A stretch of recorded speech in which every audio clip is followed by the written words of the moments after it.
Bienvenue dans ce monde de progrès, les amis. Mais que se passe-t-il? Les Noirs et les Arabes ne seraient pas des vrais Français? C'est ce qu'on va essayer de comprendre dans cette vidéo. Vous avez reconnu l'intro ou pas? C'est un YouTuber, il s'appelle Cameron Diffusion, il fait des analyses de femmes sur Instagram. Franchement, c'est pas mal. Bah allez, on commence. Donc là, la vidéo, ça sera problème identitaire. Donc rappelez-vous, j'avais commencé une série de vidéos sur la problématique générationnelle, identitaire et sociale en France. Donc générationnelle, on l'avait vu, c'était la vidéo sur les boomers. Et maintenant, on va s'attaquer à la problématique identitaire. Donc là, avant de commencer, petit disclaimer. Donc là, sachez que dans cette vidéo, je n'ai pas de parti pris, pas d'avis, pas de jugement. Je vais simplement vous énoncer les faits. Parce que le problème en France, c'est que tout le monde connaît les règles du jeu, mais elles sont écrites nulle part. Donc je vais profiter de cette vidéo pour vous énoncer les règles pour ceux qui n'étaient pas encore au courant. Ceci n'est pas un conseil en investissement. Je précise aussi que je ne veux blesser personne dans cette vidéo. Donc si jamais tu es noir, arabe, asiatique, ce que tu veux, et que pour toi c'est important d'être français, tu peux quitter cette vidéo. Et pour tous les autres qui s'en foutent d'être vus comme des vrais français ou pas, vous pouvez rester, ça va juste vous faire économiser des années de vie. Moi, j'aurais bien aimé voir ce genre de vidéo quand j'étais un petit peu plus jeune. Ça m'aurait permis de quitter la France beaucoup plus tôt. Parce que sinon, je perds des années de vie à m'en rendre compte et je ne suis pas immortel. Donc si jamais vous êtes immortel, vous pouvez rester en France et continuer à débattre de cette thématique-là. Vous pouvez même sortir, manifester pour prouver votre francité. Mais si jamais vous n'êtes pas immortel, je pense que cette vidéo va vous intéresser. Et je rajoute pour terminer, il n'y a aucun problème à ne pas être un vrai Français. Personnellement, je n'ai aucun problème avec ça, mais juste dites-le en fait, sinon ça nous fait perdre du temps. Et on verra que la solution à cette problématique-là, il n'y en a pas 50 000, il n'y en a qu'une seule en réalité, c'est de quitter la France. Et plus vous allez attendre, plus ce sera compliqué de partir. Bon allez, on commence là, j'ai mon ordinateur sous les yeux, j'ai divisé la vidéo en 5 parties. Donc la première partie, français versus citoyens français. Partie numéro 2, les influenceurs français maghrébins. Partie numéro 3, le français qui paye ses impôts. Partie numéro 4, c'est quoi un vrai français? Partie numéro 5, maghrébin et transsexuel, même combat. Et enfin, la conclusion, je vais aussi vous mettre un lien en description de cette vidéo pour pouvoir tester votre francité. J'ai développé une application pour ça en 5 questions simples. Vous allez directement savoir votre statut en France et dans le monde. On en reparlera un petit peu plus tard dans la vidéo. Bon allez, on commence français versus citoyen français. Donc là, dans cette vidéo, quand j'emploierai le terme français sans rien avant et rien derrière, je parlerai d'un vrai français. Et ça vient à l'opposé d'un citoyen français. C'est différent, ce n'est pas la même chose. Donc là, vous allez me dire, c'est quoi la différence entre un citoyen français et un français? Donc un citoyen français, c'est simple, c'est quelqu'un qui a la nationalité française. Je vais vous donner un exemple. Pavel Durov, le boss de Telegram. Donc lui, il a la nationalité française alors qu'il n'a jamais vécu de sa vie en France. Lui, c'est un citoyen français. Comme moi et comme vous, certainement, si vous avez la nationalité française, vous êtes aussi des citoyens français. Maintenant, c'est quoi un français tout court, sans rien avant, rien derrière, rien après? Pas un français d'origine, blablabla, juste un français. Donc pour ça, il y a plusieurs règles. La première, un français doit avoir la citoyenneté française aussi, donc il doit avoir la nationalité, mais il y a d'autres critères qui viennent après. Donc là, je vais vous en dire quelques-uns, mais on verra plus en détail tout au long de la vidéo. Donc là, un vrai Français, c'est quelqu'un qui a un mode de vie à la française, il a une culture française, il a des références françaises, mais le plus important, il a un faciès de français. Et un faciès de français, c'est quoi? C'est un caucasien blanc. Et là, vous allez me dire, mais qui décide de ces règles? Donc là, je précise, je ne décide de rien du tout. C'est les milliards de personnes qu'il y a sur Terre qui ont décidé de cette règle-là. Dans l'inconscient collectif, quand quelqu'un, tu lui dis français, pour lui, un français, c'est un caucasien blanc avec une culture française, un mode de vie à la française, des références françaises, toutes ces choses-là. Mais on rentrera plus en détail après. Allez, on passe à la partie suivante, les influenceurs français maghrébins. Donc là, tout au long de cette vidéo, je vais vous partager quelques extraits de vidéos que j'ai récupérés sur Internet et on va les analyser ensemble. Donc allez, on commence avec le cas Tariq Ramadan. C'est pas seulement la loi, monsieur Ramadan. Mais attendez, le modèle français, les Français de confession musulmane aujourd'hui dans ce pays, ils sont français. Vous n'avez pas, Bien sûr. Non, mais parce que le problème, c'est pas eux qui doivent s'intégrer, c'est vous qui devez les intégrer à votre psyché. Tout à Vous ne les avez pas mais je tellement n'intègre intégrés. pas le voile, monsieur Ramadan. Excusez-moi, ce n'est pas dans la tradition française. Donc là, Tariq Ramadan, il a oublié une partie. Dans sa dernière phrase, ce débat-là, il date de 2015, hein, ça fait plus de 10 ans et c'est encore d'actualité aujourd'hui. Donc là, la dernière phrase qu'il dit à Éric Zemmour, c'est vous qui devez les intégrer à votre psyché, en parlant des Maghrébins de France. Mais il a oublié une partie. C'est vous et les millions d'autres citoyens français, les milliards d'autres personnes qu'il y a sur Terre qui devaient l'intégrer à votre psyché. C'est pas juste Éric Zemmour qui pense comme ça. C'est la majeure partie de la population qui pense comme ça. Donc là, en fait, ce que Tariq Ramadan essaye de faire, c'est de changer la vision de ce qu'est un Français de millions de personnes, voire de milliards de personnes. Et là, la première question que je me pose, c'est pourquoi vouloir à tout prix être français? Pourquoi vouloir être français à ce point-là? Et sachant que Tariq Ramadan, moi j'ai beaucoup de respect pour lui, je le regardais énormément quand j'étais plus jeune. Et là, je me pose la question et je me dis pourquoi un Égyptien suisse vient essayer de convaincre des chroniqueurs blancs en France que les Maghrébins sont autant français qu'eux. Et là, si je devais faire un reproche à Tariq Ramadan, c'est que je pense qu'au final, son combat, il a fait perdre des années entières à beaucoup d'hommes maghrébins en France. S'il avait été clair dès le début en nous disant que nous ne serons jamais considérés comme des vrais Français et qu'il faut mieux partir, je vous jure, on serait parti bien plus tôt. Mais au début, moi, je ne me rendais pas compte. Je l'écoutais, je me disais, ah bah trop bien, je suis autant français que Gérard Depardieu. Et je comprenais pas pourquoi je galérais autant à trouver du travail, à trouver un logement avec les meufs. Parce que pourtant, Tariq Ramadan disait qu'on était autant français que les autres. Et là, maintenant, je me dis, mais en fait, c'est pas lui qui décide. Et ça, on rentrera un petit peu plus tard dans le détail. Mais en général, c'est pas vous qui décidez ce que vous êtes. C'est à personne de décider. C'est les autres. Tu peux t'identifier à qui tu veux. Tu peux t'identifier à un Français. Tu peux t'identifier à un homme, à une femme, à ce que tu veux. Ça ne change rien. C'est pas toi qui décides, c'est les autres. Mais ça, on verra un petit peu plus tard aussi dans la vidéo. Et je précise aussi que pour moi, il n'y a aucun problème à ne pas être autant français que Laurent Ruquier, par exemple. Je n'ai aucun problème avec ça. Mais juste, dites-le moi en fait, dites-le nous dès le début. Et là, ce discours de Tariq Ramadan et d'autres influenceurs maghrébins, ça fait 40 ans qu'il dure en France et ça fait 40 ans que c'est exactement la même chose. Donc pourquoi vouloir à tout prix convaincre tout le monde en France que les Maghrébins sont français? Laissez les gens croire ce qu'ils veulent. Il n'y a aucun problème à ne pas être autant français que Gérard Depardieu, encore une fois. Mais avant de rentrer un peu plus dans le détail, je vais vous partager une autre vidéo. Cette fois, c'est une vidéo de Ben le Patriote. C'est un TikToker et un mec sur Instagram qui fait des vidéos. Donc c'est un Maghrébin patriote français. Il y a des choses que je comprends. C'est-à-dire que moi, mon père, il m'a jamais dit « t'es français ». Moi, mon père, il m'a toujours dit « t'es algérien ». Où j'ai découvert que j'étais français, c'est lorsque je suis rentré à l'armée. Et c'est pour ça qu'il est important, aujourd'hui, moi, je serai pour le service militaire, etc. Parce que, en fait, les parents ne transmettent pas ça. Ils leur disent, oui, tu es marocain, à leurs enfants, tu es tunisien, tu es malien, En aucun cas, ils disent à leurs enfants qu'ils sont français. Donc, eux ne se sentent jamais français, se sentent étrangers dans leur propre pays, et puis se disent, bah, nous, on n'a pas la même chance que les autres Français. Alors que si, on peut tous réussir. À la fin, il dit, en parlant des Maghrébins, et nous, on se dit qu'on n'a pas la même chance que les autres Français. Alors que si, je ferme les guillemets. Mais ce qu'il faut préciser, je pense pas qu'il est malhonnête dans sa démarche. Je pense vraiment que pour lui, il n'a pas eu plus de problèmes que les autres Français. Et les principales problématiques que les Maghrébins ont, encore une fois, je le rappelle, c'était recherche de logement, recherche de travail et avec la gente féminine. Et lui, je pense pas qu'il a ce genre de problème-là. Mais pourquoi il n'a pas ce genre de problème-là, à votre avis? Je réfléchis, je regarde, je me dis tiens, c'est peut-être parce qu'il a 360 000 abonnés sur TikTok, 200 000 sur Instagram, qu'il n'a pas ces problématiques-là. Mais le petit Maghrébin lambda qui est nulle part, il n'est pas sur les réseaux sociaux, il a personne qui le soutient. Est-ce que tu penses que lui, il va galérer à trouver un logement et un travail? Il va galérer avec les femmes? Moi, je pense que oui, ça a été mon cas. Mais après, je suppose aussi, je vois bien qu'une fois que tu es sur les réseaux, tu fais beaucoup de vues, tu as beaucoup de followers, tu n'as pas ces problématiques-là. Alors que le français lambda de souche ou pas de souche, de souche française ou de souche européenne, ça on en reparlera un petit peu plus tard. Lui, il n'a pas besoin d'avoir 300 000 abonnés pour ne pas avoir ces problématiques-là.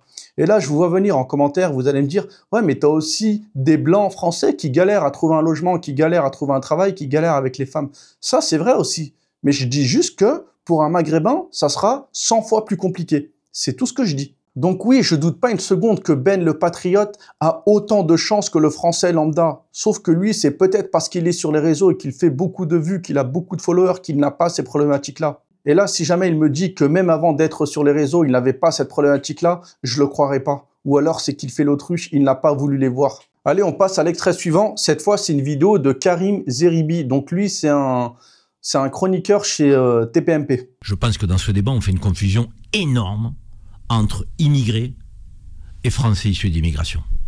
Je ne sais pas, Adil, si on te regarde ou si on me regarde, si on nous considère comme des Français ou comme des immigrés. C'est pas une bonne question. La réponse, il l'a. Lui, là, Karim Zeribi, il le sait. Et le mec qui l'interviewe, il le sait aussi. Moi, je le sais. Tout le monde le sait. On te considère comme un immigré. Voilà la réponse. Et la réalité, c'est comme nous sommes nombreux à être Français issus d'immigration africaine, et en plus des immigrés légaux, qui ne sont pas si nombreux que ça, comme je viens de le dire et de le démontrer par les chiffres, si on fait l'addition des deux, effectivement, ils se disent, mais waouh, des têtes un peu basanées, d'origine maghrébine, d'origine africaine, subsaharienne, j'en vois beaucoup. Mais mes chers compatriotes, j'ai envie de dire aux Français qui s'inquiètent, parmi ces têtes que vous voyez, vous avez bon nombre qui sont des Français à part entière, dont nous faisons partie. Non, ce sont des citoyens français. Parce que là, français à part entière, qu'est-ce que ça veut dire? Est-ce que vous pensez qu'ils pensent à citoyens français ou qu'ils pensent à français Gérard Depardieu? Nous appartenons à la communauté nationale. Ne nous regardez pas comme des dangers, des gens qui ne faisons pas partie de ce pays. Il avait aussi fait une autre vidéo. Considéré comme un bon Français et ne pas coller à Napoléon. Je te pose la question, parce que là, tu es quand même assez caricatural. Ça, c'est une question difficile. Nous sommes 67 millions. Il faut quand même que tu comprennes que cette nation, elle est composée de Français d'horizons, d'histoires différentes. Il y en a qui ont fui le fascisme en Italie pour venir en France trouver refuge. Il y en a qui ont fui le franquisme. Il y en a qui sont issus d'anciennes colonies. Vous voyez que même ça, c'est pas la même chose. Un immigré italien, là, la façon dont il le dit comme ça, pour lui, un immigré qui vient d'Italie, qui a fui le fascisme, c'est la même chose qu'un immigré qui vient d'Algérie ou du Congo. Non, bah non. L'Italie, c'est collé à la France.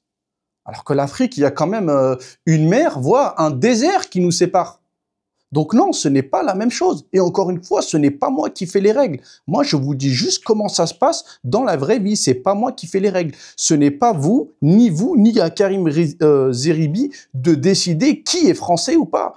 Là, il essaye de convaincre le blanc en face de lui, je ne sais pas qui c'est, que les Maghrébins sont français. Il fait la même chose que Tariq Ramadan. Et là, le Maghrébin lambda, il est en France, il perd son temps. Il écoute ça, lui, peut-être qu'il va y croire, mais ça ne va rien changer pour lui. Il va galérer toujours autant. Donc non, ce n'est pas vrai ce qu'il dit là. Vous n'êtes pas autant français que les Italiens qui ont fui le fascisme dans les années 50 pour aller en France ou je ne sais pas quand. Vous êtes différents. Personne ne nous voit pareil. Personne ne nous voit comme un Français. Et encore une fois, il n'y a pas de problématique à ça. Il n'y a pas de problème à pas être autant français qu'un Italien. Et si vous croyez le contraire, vous allez juste perdre du temps. Tout sera plus compliqué pour vous, donc partez le plus rapidement possible. Ce n'est pas vrai ce qu'il dit. Allez, on passe à la vidéo suivante. Cette fois, c'est la vidéo d'un rappeur qui essaye de se convaincre qu'il est français. On parle tous de nos origines. Bien sûr. Ah, frérot, on est français, les gars. Arrêtez de vous mitonner. On communique en français, on est payé grâce à la langue de Molière qu'on utilise. Hein? Quand tu vas à l'étranger, tu dis que t'es français. Tu dis que t'es... Quand tu vas à l'étranger, tu dis que t'es français.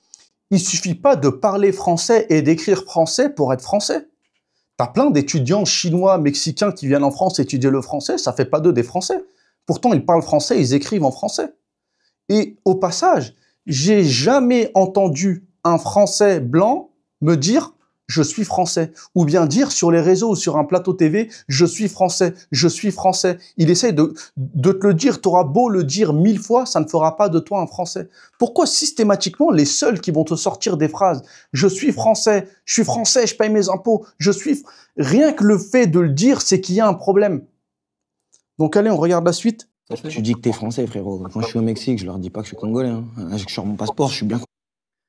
Mais même ça, quand t'es au Mexique, quand t'es au Japon, quand t'es où tu veux, avec sa tête-là à lui, il ne le voit pas comme un Français. T'es obligé de le dire. Et ça, on verra dans la partie suivante, les critères pour être perçu comme un Français à l'étranger. Ça aussi, je l'ai fait dans mon application. Donc, restez bien jusqu'à la fin. Je vais vous donner les critères. Mais je peux vous garantir que lui, au Mexique, personne ne le voit comme un Français. Hein. Peut-être qu'il le dit, je suis français, je suis français, je suis français, comme il le dit en vidéo. Mais encore une fois, c'est pas vous qui décidez ce que vous êtes. Chacun peut s'identifier à qui il veut. Hein. Là, il a droit de s'identifier comme un Français s'il veut. Hein. Il est dans son droit le plus normal, tu vois. Il s'identifie à qui il veut. Chacun s'identifie à qui il veut. Mais encore une fois, ce n'est pas vous qui décidez ce que vous êtes ou qui vous êtes. c'est les autres. Content d'être français, t'inquiète pas. Bah, la tête de ma grand-mère, faut pas se mentir aussi. Mais c'est... Je vais au bled, je suis français. Hein. Tu vois. C'est mon pays, trop bien. Je vous jure, même lui, ça se voit, il y croit pas. Même lui, il y croit pas. Rappe avec Nekfeu, un blanc. Tu vois, c'est quoi? Donc, parce que tu rappes avec un blanc, ça fait de toi un Français? Eh, la France, c'est mon pays. C'est notre pays, là. Quoi, qu'est-ce qu'il y a? Je vous jure, c'est malaisant de malade. C'est malaisant de malade. La France, c'est mon pays. C'est notre pays. Je suis français. Quoi, qu'est-ce qu'il y a? Faut arrêter de se mentir. Je suis français. Allez, on passe à la suite. Et du coup, j'ai vraiment l'impression que cette problématique identitaire-là, c'est spécifique aux Français. Je vais vous donner un exemple. Quand j'étais au Japon, j'avais rencontré un Français là-bas, je dirais pas ses origines, parce que là, j'ai pas envie qu'ils se reconnaissent le mec, mais il avait la nationalité, il avait réussi à avoir la nationalité japonaise, et le mec, dans sa tête, il se prenait pour un Japonais. Pour lui, il était autant japonais que Shigeru Miyamoto, le mec qui a fait Mario. Et il disait pas ça en mode troll, hein. Dans sa tête, il était autant japonais que tous les autres japonais qui étaient là depuis 1000 ans. Et bien sûr, personne ne le contradisait. Les gens, ils le regardent, font « Ok, ouais, t'es japonais ». Mais les gens le prenaient juste pour un fou, en fait. Donc, au mieux, tu passes pour un troll. Au pire, tu passes pour un mec fou qui sait pas qui il est. Et à l'inverse, vous savez qu'au Japon aussi, tu as beaucoup de Nigérians, des mecs qui viennent d'Afrique subsaharienne. J'ai beaucoup parlé avec eux aussi. Il n'y en a aucun qui se prend pour un japonais. Ils savent qui ils sont. Ils ont la nationalité japonaise. Hein. Ils parlent japonais parfaitement, ils écrivent, ils lisent le japonais, mais c'est pas des vrais japonais. Ils sont pas autant japonais qu'un mec qui a une tête de japonais et qui est là depuis 1000 ans. Mais un mec qui a grandi en France, lui, du moment que tu lui donnes le passeport d'un pays, il va se considérer natif de ce pays-là, limite. Autant que tous les autres. Il a le droit, encore une fois. Hein. Il ne gêne personne. Hein. Il s'identifie à qui il veut, encore une fois. Mais je peux vous garantir que personne ne le voyait comme un japonais. Ben pour la France, c'est pareil. Et là, en 2025, vous imaginez qu'il y a encore ces débats-là en France. Ça fait 40 ans que ça dure, ça fait 40 ans que rien ne change. Vous perdez votre temps, les gars. Encore une fois, il n'y a aucun problème à ne pas être français. Vous perdez votre temps. Juste prenez votre diplôme, faites-vous 1 an, 2 ans d'expérience et cassez-vous. Quand vous allez ailleurs, vous n'avez pas besoin d'être français. Personne ne va vous faire chier avec ces débats-là. Vous allez avoir plus d'opportunités ailleurs. Alors que là, tu restes en France, à la télé, sur les réseaux, sur YouTube, tout le monde te dit, tous les Maghrébins te disent « Ouais, t'es français, t'es autant français que Gérard Depardieu. » Mais toi, ça marche pas. Toi, t'es là, t'as pas de followers, t'as pas 100 000 abonnés, tu gagnes pas d'argent, personne te connaît. Toi, tu vas galérer dans tous les domaines de ta vie. Ça ne s'appliquera pas à toi, cette règle-là. Donc, quitte la France le plus tôt possible. Autre exemple aussi, rapidement, à Dubaï. T'as des milliers de Pakistanais, ils sont là-bas depuis 10, 20 ans, ils travaillent. Vous croyez vraiment qu'ils se prennent pour des Arabes? Ils savent qui ils sont. Mais nous, en France, à partir du moment où quelqu'un est en France, c'est bon, c'est un Français. Et là, je suis Français. Ben, il a le droit, encore une fois. Hein. Mais personne ne le voit comme un Français. Il suffit pas de naître en France, même si tu es là depuis 4-5 générations. Hein. Ça suffit pas. Hein.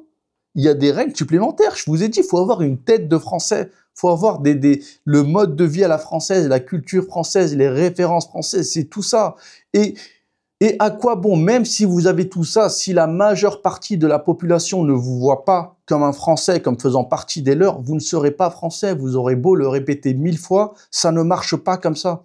Et ceci nous emmène à la partie suivante. C'est quoi un vrai Français? Donc là, en France, moi, depuis que je suis tout petit, hein, on m'a toujours dit que j'étais autant français que Gérard Depardieu, et j'y ai cru. Hein. Mais c'est pas comme ça que ça marche en vérité. Je vais vous dire là, je l'ai divisé en 3 catégories. Donc la première catégorie, c'est les citoyens français. Donc ça, c'est moi, c'est quelqu'un qui a la nationalité française. C'est un citoyen français. La deuxième catégorie, c'est les Français. Et la troisième catégorie, c'est les Français de souche. Et là, encore une fois, il faut préciser le contexte. Ça dépend.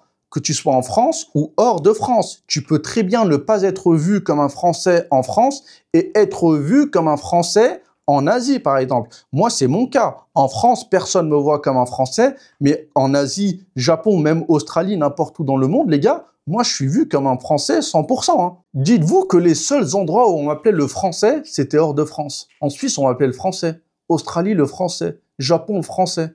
Là, au Vietnam, je suis le Français aussi. Mais en France, je suis pas le Français.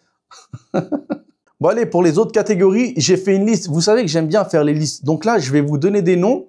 On va commencer de la catégorie la plus française à la catégorie la moins française. Vous allez comprendre. Donc là, français de souche, hein. Charles de Gaulle, Gérard Depardieu, Jacques Chirac, Jean Dujardin, Michel Sardou, Brigitte Bardot. Eux, c'est des Français de souche. Leurs ancêtres sont en France depuis plusieurs générations. Pas 5, hein, pas 6, hein, pas 10, hein, au moins 80 générations. On va voir un petit peu plus tard d'où je les sors, ces chiffres. Ensuite, la deuxième catégorie, les Français. Donc là, je vais vous donner une liste de mecs. Ils ont un seul parent français, hein. L'autre parent n'est pas français. Pourtant, ils sont vus comme des Français normaux, tu vois. Antoine Griezmann, Olivier Giroud, Laurent Blanc. Autre catégorie, eux, ils ont 2 parents d'origine européenne. Donc leurs 2 parents ne sont pas français, mais ils ont des origines européennes. Et pourtant, eux aussi, ils sont vus comme des vrais Français. Jean Reno, Charles Aznavour, Florent Pagny, Michel Platini, Carla Bruni. Donc là, on en est déjà à 3 niveaux, hein. Français de souche, français avec un seul parent, français avec 2 parents non français, hein. Et vous voyez que là, on est d'accord que tout le monde sur Terre, quand tu lui dis Jean Reno, ouais, Jean Reno, c'est un vrai franchouillard. On va passer à la catégorie d'après. Donc là, les citoyens français, donc ceux qui sont vus comme des citoyens français, il n'y a rien à redire, moi je suis dedans. Parce qu'ils ont la nationalité française. Et là, on va la sous-diviser en 3 catégories, celle-ci aussi. Donc là, la première catégorie, je l'ai appelée les citoyens français premium. Donc eux, ils ont 2 parents d'origine étrangère, mais extra-européenne. La catégorie d'avant, rappelez-vous, c'était des parents d'origine étrangère, mais en Europe. Donc immigration européenne. Là, on va commencer à attaquer l'immigration extra-européenne. Donc premier, Kylian Mbappé, Teddy Riner, Thierry Henry. Et pourquoi eux, je les ai mis dans la catégorie citoyen français premium? Pour ça, il y a 3 critères à respecter. Le premier, il faut être connu. Le deuxième, il faut être millionnaire. Et le troisième, il faut avoir un prénom français. Et là, peu importe ton faciès, tu seras un citoyen français premium. Félicitations. Après, la sous-catégorie suivante. Donc, eux aussi, ils ont 2 parents d'origine étrangère extra-européenne. Mais eux, c'est pas des citoyens premium. Donc là, je vais vous donner des exemples. Jamel Debbouze, Zinedine Zidane. Et pourquoi c'est pas des premiums eux? Pourtant, eux aussi, ils sont connus, ils sont millionnaires, mais la problématique, ils n'ont pas de prénom français. Donc, tu peux pas les mettre dans la catégorie citoyen français premium. Quoique Zidane, lui, en vrai, on aurait pu, lui, il est à la limite. Franchement, il est à la limite. Mais Zidane aussi, il faut préciser. Donc, connu, millionnaire, certes, il n'a pas le prénom français, mais il a fait gagner la Coupe du Monde à la France et il a reçu le Ballon d'Or. Donc ça, c'est un boost, ça te met en avant, ça, tu peux passer dans la catégorie français premium. Après, avant de passer à la dernière catégorie, il y a une catégorie intermédiaire. Donc là, c'est tous les autres. Donc ça va être tous les Asiatiques, les Latinos, les Martiens, les Vénusiens, tout ça, tu les mets là-bas. Et la dernière catégorie, moi, je suis dedans, les gars. Et sûrement, si vous regardez cette vidéo et que vous êtes un Maghrébin, félicitations, vous êtes dedans, vous aussi. Donc là, c'est les Français Eco+. Donc nous, on est juste des citoyens français, mais Eco+, tu vois, parce que nous, on n'est pas connus, on n'est pas millionnaires, on n'a pas de prénom français. Donc là, voilà, c'est tous les Maghrébins de France, ou plus communément appelés les French Arabiques. Vous savez que ce terme, la French Arabique, c'est bon, c'est de notoriété publique mondialement, là. Tout le monde connaît. Je suis sûr que tu vas même au fin fond de l'Amazonie, French Arabique, ouais, je sais c'est quoi. Mais en Asie, là, c'est bon. Tout le monde sait c'est quoi un French Arabique. États-Unis, pareil. Australie, pareil. Bon, allez, on passe à la catégorie suivante. Maghrébins et transsexuels, même combat. Pour ça, on va regarder une vidéo. Je suis trans et je sais qu'il y a plein de mecs qui n'osent pas sortir avec une femme trans, alors que dans le fond, genre, ils en rêvent. Mais genre, pourquoi vous osez pas? Genre, je suis une femme comme les autres, et c'est pas parce que j'ai encore un truc en bas, genre, que je peux pas vivre une vraie relation. Donc, vous voyez, je suis une femme comme les autres. C'est exactement la même chose qu'un Maghrébin qui va te dire « je suis un Français comme les autres ». Elle a le droit de s'identifier à une femme. Enfin, il a le droit de s'identifier à une femme. Mais ça change rien. Je peux vous assurer que lui, là, avec sa tête, personne ne le voit comme une femme. Pourtant, il dit « je suis une femme comme les autres ». Mais on va regarder la vidéo suivante. Ça sera plus parlant. Tu n'es pas une femme, tu restes un garçon. Garçon. Si t'en... Et non, désolé de te décevoir, mais je ne suis pas un garçon. Je suis né petit garçon, effectivement, mais aujourd'hui je suis bel et bien une femme. Aux yeux de la loi, je suis une femme, puisque sur ma carte d'identité, c'est bien écrit Madame. Si vous voulez, je peux vous le prouver. Mon numéro de sécu est le numéro 2, je peux vous le prouver également. Non, t'as pas besoin de prouver, je te crois. Et là, encore une fois, c'est exactement la même chose que pour le Maghrébin, le Pakistanais, l'Africain, n'importe qui va se revendiquer comme étant français et qui va nous sortir, ouais, mais aux yeux de la loi, je suis français. Ouais, mais c'est pas ça qu'on dit. On sait que t'es français. T'es un citoyen français. Et ben, elle, c'est pareil. Aux yeux de la loi, oui, c'est une femme, mais dans la vraie vie, biologiquement parlant, l'ADN machin, c'est pas une femme. Personne ne lui dira, hein, mais personne ne la voit comme une vraie femme. Et physiquement, je suis une femme. Bah non, même physiquement, t'es pas une femme. Ça se voit que tu n'es pas une femme. Ton visage, c'est un visage masculin. Les clavicules, c'est des clavicules d'homme. Ta poitrine, ça se voit que c'est une fausse. T'as des mains d'homme, t'as une voix d'homme. Donc non, tu ne ressembles pas à une femme. Ou bien si, tu ressembles à une femme, mais ça se voit que tu n'es pas une femme. Et là, c'est pareil pour les Maghrébins qui pensent être français parce que ils vont s'habiller comme des Français. D'où la tenue d'aujourd'hui. Est-ce que ça fait de moi un Français, là, parce que j'ai mis une marinière, vous pensez? J'essaie de donner l'illusion, les gars. Je cherche du boulot. J'en connais même qui se colorent les cheveux et qui se lissent les cheveux pour faire plus blanc. Mais les gars, c'est exactement le même combat que cet homme transsexuel. Il est vrai que je suis née en tant que petit garçon, mais c'est pas le feeling que j'avais à l'intérieur. C'est-à-dire que je me suis toujours ressentie femme, au plus profond que je ne me souvienne. Moins. Et aujourd'hui, j'ai juste appliqué ce qu'il y avait à l'intérieur de moi. Tu vois ce que je veux dire ou pas? J'ai fait en sorte de transformer cette enveloppe corporelle pour qu'elle soit en accord avec mon âme, qui est une femme. Je suis une femme. Que ça te plaise ou non, je t'embrasse. Vous voyez, c'est exactement la même chose que la vidéo qu'on avait regardée avant, celle du rappeur qui arrêtait pas de répéter « Je suis français, je suis français ». Lui, c'est pareil. Je suis une femme, que ça te plaise ou non. Ça change rien. Moi, ça me plaît pas, ni ça me plaît. Ça change rien à ma vie, en fait. Mais t'as beau le répéter 1000 fois, tu ne seras jamais une femme. Encore une fois, c'est pas toi qui décides, c'est les autres. Même là, tu nous parles de ton ressenti. On s'en fout de ton ressenti. Tu peux te sentir ce que tu veux. T'as le droit, t'es libre de te sentir femme, homme, hélicoptère. Ce que tu veux, ça ne changera rien. C'est les autres qui décident de qui tu es. Et pareil, t'as beau changer ton apparence, ça ne changera rien. Est-ce que t'as changé ton ADN? C'est la même chose pour les Maghrébins. Je vous jure, vous avez beau tout faire, je vous l'ai dit plusieurs fois, vous pouvez changer votre prénom, vous pouvez changer votre manière de parler, votre manière de vous habiller, votre religion, vos fréquentations, vous pouvez bouffer du porc, faire ce que vous voulez, vous ne serez jamais des vrais Français. Le problème, c'est votre ADN. Et votre ADN, vous ne pourrez jamais le changer. Le jour où un médecin fou va réussir à faire un vaccin pour transformer l'ADN africain en l'ADN français, là oui, peut-être que vous aurez une chance. Mais en attendant, non, vous perdez juste votre temps. Donc en vrai, tous les Maghrébins, je dis Maghrébins depuis tout à l'heure, mais en vrai, tous les étrangers, même s'ils ont la nationalité française, hein, tous les citoyens français qui n'ont pas un faciès de français, mais qui n'arrêtent pas de dire « je suis français, je suis français, je suis français, regardez-moi, je suis français, je paye mes impôts », vous devriez aller manifester avec les transsexuels. C'est exactement le même combat. Eux se revendiquent femmes ou se revendiquent hommes, vous vous revendiquez français. Eux essayent d'imposer leur vision, leur choix au monde entier. Vous, c'est exactement la même chose. Vous essayez d'imposer votre francité au monde entier. Mais encore une fois, ce n'est pas vous qui décidez, c'est les autres qui décident de ce que vous êtes. Quand vous comprendrez ça, vous allez enfin avancer. Bon allez, on passe à la dernière partie de cette vidéo qui va vous permettre de savoir si vous êtes français ou pas. Parce que là, il y a un argument qui revient tout le temps. Tous ceux qui se disent « ouais, je suis français », les Français de souche n'existent pas. Voilà, ils vont te dire ça, la France a toujours été une terre d'immigration, machin, machin. Et pour eux, en gros, même le français de souche qui est là depuis 1000 ans, bah ça compte pas. Parce qu'il va te parler de l'époque des hommes préhistoriques. Il va même te remonter jusqu'à les premiers Homo sapiens. Regarde, ils viennent tous d'Afrique. C'était une terre d'immigration aussi dès le début. Donc, les Français de souche n'existent pas. Donc, tout le monde est français ou personne ne l'est. Donc, je suis moi aussi français autant que Gérard Depardieu. Il te sort des raisonnements comme ça, hein.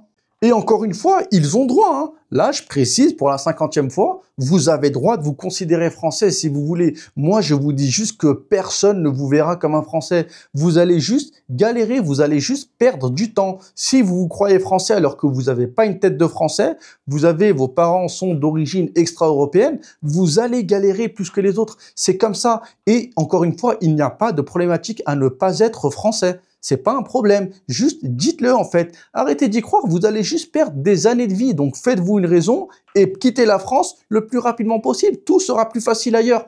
Mais je m'égare. Donc là, je vous ai fait une liste dans l'application. Je pose juste 5 questions. Vous avez juste à cocher oui, non. Et à la fin, ça va vous dire si vous êtes perçu comme un Français en France et à l'étranger. Et là, vous verrez qu'il y a une question. C'est la dernière où je vous demande où l'application demande « As-tu des origines françaises du côté d'au moins un de tes parents qui remonte à avant 1870 ?» D'où elle sort cette date de 1870 ? En fait, la première grosse vague d'immigration qu'il a eue en France, elle date de 1880-1914. Et là, c'était la révolution industrielle, ils avaient besoin de main-d'œuvre. Et là, la plupart, ils venaient de Belgique, Italie, Espagne et Pologne. Après, des vagues d'immigration, t'en as eu plusieurs. Hein. T'en as eu une 1918, 1939, les Italiens, Polonais, Espagne, Portugal. Ça, c'était après la Première Guerre mondiale. T'en avais aussi après la Deuxième Guerre mondiale. Là, c'était les Maghrébins qui sont commencés à arriver. Afrique subsaharienne aussi, Portugal, Espagne, Italie. Bref, t'en as eu plusieurs comme ça, jusqu'à la dernière 2010-2020, où là, t'avais les Syriens, Afghanistan, Soudan, Érythrée qui sont arrivés aussi. Et du coup, vu que la première vague d'immigration, elle date du 19e siècle avec la révolution industrielle, ceux qui avaient déjà des ancêtres en France avant cette date de 1880, c'est eux les Français de souche. Et je peux vous assurer que les Français de souche qui ont des ancêtres qui étaient en France avant cette époque-là, ils le savent. Si jamais toi, même si tu es un Français de souche européenne, et que tu n'es pas capable de remonter ton arbre généalogique jusqu'au 19e siècle, tu n'es pas un Français de souche. Les Français de souche ont leur arbre généalogique sur au moins 10 générations. Donc, ils le savent très bien que c'est des Français de souche. Mais ça, encore une fois, c'est pas grave, parce que même si tu es un Français de souche espagnole, italienne, polonaise, t'es quand même vu comme un Français par tout le monde. Donc, t'inquiète pas, t'es un Français. Donc, allez faire le test. J'ai mis le lien en description de cette vidéo. Vous saurez exactement comment ça fonctionne. Ça, encore une fois, c'est les règles que j'ai constatées. J'ai perdu du temps à les apprendre, ces règles-là. Mais là, c'est un bon truc. Il faudrait que je vous fasse d'autres vidéos. J'ai accès au code source de la France, là. Je peux voir toutes les règles de comment ça a été codé, la France. Et j'ai regardé, et c'est comme ça que ça marche. C'est juste 5 questions, en fait. Hein. Ces 5 questions-là, tu sais directement comment les autres te perçoivent. Et je rappelle encore une fois que c'est les autres qui décident de qui tu es. C'est pas toi. Toi, tu peux t'identifier à qui tu veux, hein, mais c'est les autres qui décident de qui tu es. Donc, allez faire le test. Là, il y a juste 5 questions et enfin, vous saurez qui vous êtes. Et après, si vous voulez encore vous identifier à un Français, à une femme, à un homme, à qui vous voulez, vous avez le droit. C'est votre droit le plus légitime. Personne ne vous en empêchera. Mais encore une fois, ce n'est pas vous qui décidez, c'est les autres. Bon, allez, on passe à la conclusion de la vidéo. Donc là, la solution logique, après tout ce que je vous ai dit, si jamais vous êtes citoyen français avec des parents de souche extra-européenne, il n'y en a qu'une seule. Quittez la France. Tout sera plus compliqué pour vous si vous restez en France. Plus vous partez tard, plus ça sera compliqué. Peu importe le nombre de générations, que ce soit la 5e, la 6e, si jamais vous ne remplissez pas les critères que j'ai mis dans l'application, allez regarder les questions, vous ne serez pas perçu comme un Français en France. Et si vous n'êtes pas perçu comme un Français en France, ça sera systématiquement plus compliqué pour vous, pour trouver du travail, pour trouver une alternance, pour trouver un logement, pour trouver une copine. Tous les aspects de la vie, ça sera plus compliqué pour vous. Et là, l'autre solution, c'est de devenir influenceur. Devenez influenceur, essayez d'avoir au moins 100 000 abonnés sur TikTok, Instagram. Et là, vous aussi, vous pourrez faire des vidéos en disant, bah, je comprends pas, j'ai autant de chance que tous les autres. Moi, je vois pas de problématique. Et t'expliqueras aux Maghrébins lambda qui galèrent qu'ils sont autant français que les autres aussi. Mais en vérité, là, on est à un tournant de l'histoire de France. Je pense que dans encore 3-4 générations, tu reviens en France, quand il n'y aura plus aucun blanc en France, là, oui, vous serez des vrais Français. Mais pas avant. Mais ça sera la thématique d'une prochaine vidéo. Donc, merci d'avoir regardé cette vidéo. N'oubliez pas le groupe Discord pour ceux qui veulent s'expatrier. Et je vous dis à bientôt pour la prochaine vidéo.